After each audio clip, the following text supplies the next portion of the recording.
Hello guys, in this video I am going to show you how to unsend a message on Messenger.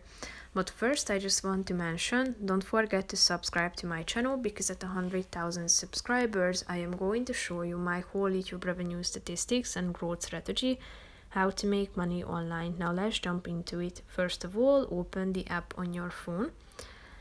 After that, you should click on the chats button down below in the left side corner of the screen and select the conversation and go to that message that you would like to delete or unsend. So you should tap on the message, hold your finger on it until these three options appear in the middle of the screen, such as reply, forward or unsend. Select unsend, that's the third option on the right side.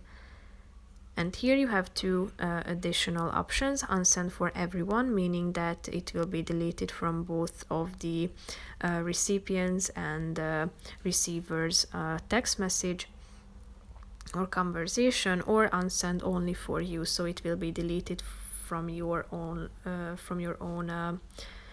conversation or messenger, but it will remain or be intact in the recipient's messenger. So select the relevant one and then it will be deleted. Click on OK, and here you can see that it says you unsent the message, removed at, and the time of removal. So that's pretty much it for this video, guys. See you in the next one. Bye bye.